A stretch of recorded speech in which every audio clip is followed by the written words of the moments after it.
জয়পুরহাটের আক্কেলপুরে শ্বশুরবাড়ির লোকজনদের হাতে গতকাল ২ বছর বয়সী কন্যা সন্তানের জননী আরিফা আক্তার ১৯ নামের এক গৃহবধূর মরদেহ উদ্ধার করেছে পুলিশ। ঘটনার পর থেকেই শিশু কন্যাকে নিয়ে পলাতক রয়েছে নিহতের স্বামী ও শ্বশুরবাড়ির লোকজন। ঘটনাটি উপজেলার রুকনদিয়া ইউনিয়নের আওয়ালগাড়ি মাঠপাড়া গ্রামে ঘটে। নিহতের বাবা ও স্বজনদের দাবি তাকে হত্যা করে আত্মহত্যার নাটক সাজানো হয়েছে। এ ঘটনায় আক্কেলপুর থানায় নিহতের বাবা বাদী হয়ে একটি অপমৃত্যু মামলা দায়ের করেন।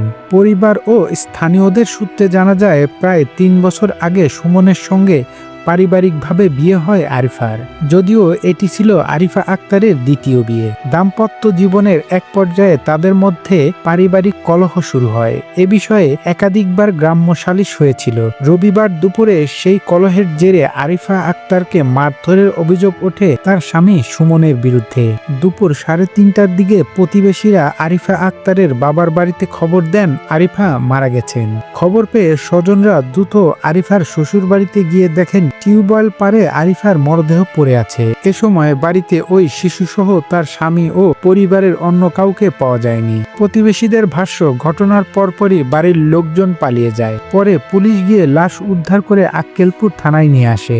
মরদেহ সুরতহাল প্রস্তুতকারী এএসআই সাদমান হোসেন বলেন, মরদেহর গলায় ফাঁসের দাগের পাশাপাশি শরীরের বিভিন্ন অংশে আঘাতের চিহ্ন রয়েছে। মুঠোফোনে যোগাযোগ করা হলে নিহতের স্বামী বলেন, সে গলায় রশি দিয়ে আত্মহত্যা করেছে, তাকে আমরা কোনো ধরনের আঘাত করিনি। বর্তমানে লাশটি ময়নাতদন্তের জন্য জয়পুরহাট জেনারেল হাসপাতাল মর্গে পাঠানো হবে। আক্কেলপুর থানার ভারপ্রাপ্ত কর্মকর্তা ওসি শাহিন রেজা বলেন, এটি হত্যা নাকি আত্মহত্যা এখনই নিশ্চিত করে বলা যাচ্ছে না। আপাতত থানায় একটি অপমৃত্যু মামলা নেওয়া হয়েছে। ময়নাতদন্তের প্রতিবেদনে হত্যার প্রমাণ মিললে পরবর্তীতে আইনগত ব্যবস্থা নেওয়া হবে।